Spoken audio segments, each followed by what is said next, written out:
Mana Mbak Stella? Sana. Sini. Maaf ya Pak. Mana tadi pemeriksaannya? Tadi ada beberapa pertanyaan nggak? Tadi terkait Makasih. apa? Kak Stella, Apanya? Ada deh. pemeriksaannya. Gimana? Sudah sana. Mana ya? Bentar Kak. Sana nggak bisa masuk sini. Oh iya. Gimana Kak tadi Kak mungkin? Makasih. Pemeriksaannya tadi berapa pertanyaan Kak? Terkait Tadi itu kan ya Kak, yang nanti terkait tanggal. sama Pak Petrus aja. Ya, tapi sama ini Pak terkait Petrus ada yang di tanggal yang Januari kan ya? Tuh ada Pak Petrus. Iya. Itu saja yang diwawancarai. Ya. Aku buru-buru. Saya buru-buru kita mau live. Dia selarang-larang. Udah ditunggu. Jangan ngalingin. Udah ditunggu.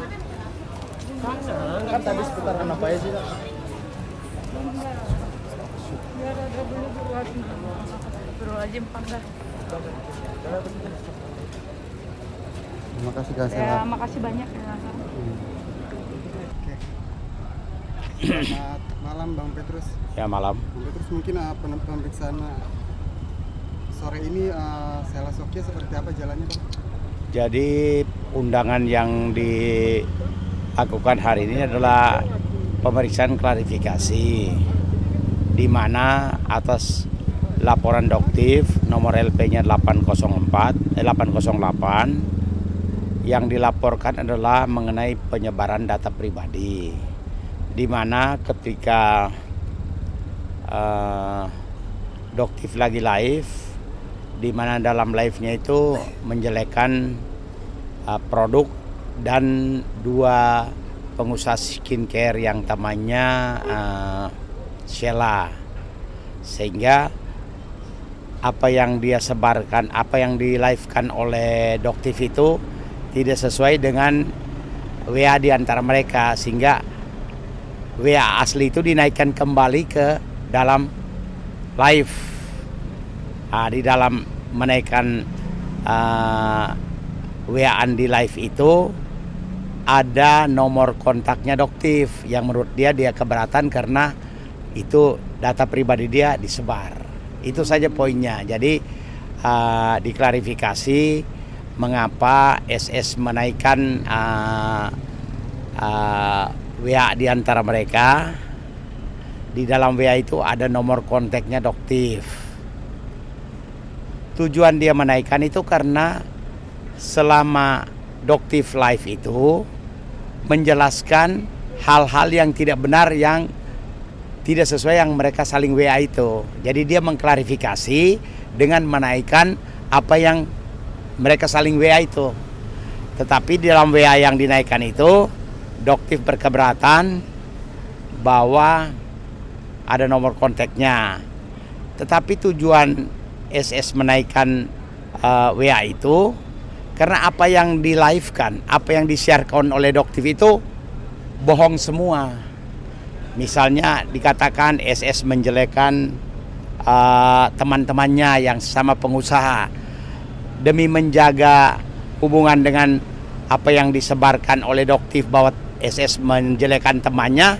SS menaikkan WA di antara mereka yang di dalamnya ada narasi mengenai teman-teman dia, sehingga teman-temannya dia itu tahu bahwa apa yang diomongin Doktif itu banyak bohongnya. Dia pembual gitu loh. Ya itu intinya. Itu dilaporkan pada tanggal berapa Bang? 27 Februari. LP-nya 27 Februari. Yang selama ini dia koar-koar bahwa cepat naik penyidikan segala macam.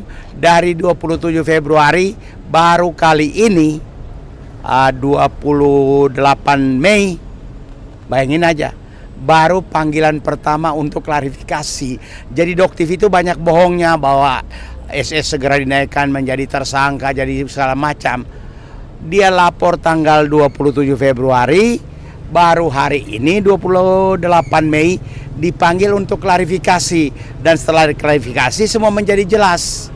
Apa yang dia omongkan di live-nya itu bahwa SS menjelekkan temannya, SS menyebarkan data pribadi, SS tunjukin semua screenshotnya. Dan itu di copy semua oleh penyidik, termasuk apa yang dilaporkan oleh Doktif mengenai screenshotnya itu, ditunjukin counternya ya sama. Bang, gitu. tadi di dalam Ada berapa pertanyaan dari penyidik? Oh banyak, hampir 28. Bawa bukti Semua ditunjukkan. Ditunjukkan mulai dari pertama WA-an di antara mereka yang aslinya, kemudian apa yang di-live-kan oleh Doktif, setelah dia menjelekan dinaikkan SS naikkan WA aslinya, plus keterangan SS yang berupa bantahan gitu loh. Jadi apa yang di-live-kan oleh Doktif itu saya kira terlalu banyak bohongnya gitu loh. Apalagi dia juga kan punya kepentingan bisnis skincare juga. Berarti bisa jadi bumerang juga sebenarnya buat dokter. Seharusnya ya. Dia punya laporan itu kalau tidak jalan kan menjadi masalah juga toh. Yang selama ini dia keluar-keluar. Pertama, yang laporan dia 17 Januari yang istilah dia persekusi atau perampasan kemerdekaan di Pulau Gadung, di rumah makan, di mana dia live menjelek-jelekan bahwa ada produk SS yang kadaluarsa segala macam. Sampai sekarang Mas, masih tahap penyelidikan. Gelar perkara pun belum dilakukan. Jadi selama ini dia berkuar-kuar bahwa laporan di mana persekusi segera akan ada TSK-nya, akan ditingkatkan ke penyidikan. Dari 17 Januari sekarang begitu-begitu saja. Kemudian LP dia di cyber pun sama. Ya. Jadi bagi kita yang tahu seluk-beluknya perkara ini, apa yang diomongin oleh Doktif itu, ya kalau mungkin orang yang tidak tahu bisa percaya.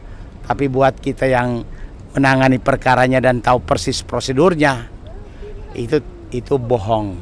Tapi mungkin saya yakin apa Bang, klien Abang akan terbebas dari jeratan hukum ini. Saya tidak bisa mendahului, tetapi dengan menunjukkan semua data tadi. Pertama, penyidik memperlihatkan screenshot di mana menurut Doktif itu adalah penyebaran data pribadi.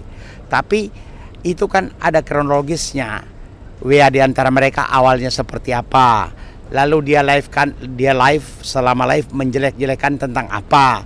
Kemudian SS naikkan WA yang aslinya karena di dalamnya menyebutkan dua pengusaha lagi, pengusaha skincare yang intinya Doktif mengatakan bahwa dalam WA-nya SS menjelekkan dua temannya, dinaikkan lagi. Teman-teman dua temannya baca lagi clear. Lalu SS naikkan yang sebenarnya, tetapi di dalamnya itu ada nomor kontaknya Doktif. Doktif marah karena penyebaran data pribadi. Ya, itu live kira-kira 10 menit. SS pun menaikkan penyebaran WA itu, tapi ada nomor kontaknya Doktif. Selama 10 menit Doktif marah karena katanya diserbu netizen. Lalu Doktif pun menaikkan WA di antara mereka dengan nomor kontaknya SS juga, diserbu juga. Jadi sama saja gitu loh. Kalau dia boleh keberatan bahwa SS menaikkan nomor kontaknya, dia juga naikkan nomor kontaknya SS, begitulah. Kemungkinan SP2 lidik? Belum tahu ya. Jadi tadi pemeriksaannya juga karena klarifikasi saling menunjukkan data-data. Oke Bang, mungkin upaya hukum apa yang akan meringankan atau bisa menggugurkan laporan ini dari Abang sendiri, upaya hukum? Menurut kita bukti sudah cukup. Penyidik bisa menganalisa bahwa ternyata yang bikin ulah ini kan Doktif sendiri. Dia juga menaikkan data pribadinya SS gitu loh. Dan apa yang dia live-kan itu kan bohong semua. Ya. Terus soal apakah bakal nggak akan kena ya pencemaran nama baik itu, nggak kena ya karena sangat lemah sekali karena yang di screenshot sebagai bukti awal membuat laporan itu kan tadi dilihat dari originalnya seperti apa, SS posting originalnya, bandingkan dengan yang dia live, kemudian bandingkan lagi dengan yang dia SS posting. Itu yang jadi analisa penyidik. gitu loh. Bang, untuk menegaskan berarti yang dilaporkan Doktiv itu pasal berapa Bang? Pasal pencemaran nama baik dan penyebaran data pribadi 668 Undang-Undang IT. Oh, tapi kalau tadi yang fokus terhadap itu doang ya berarti? Iya itu aja soal Doktiv live, tapi karena dia live itu bohong, SS naikkan yang sebenarnya, itu yang dia marah gitu loh. Gitu ya. Siap, thank you Bang. Oke ya. Makasih Bang. Oke ya, kita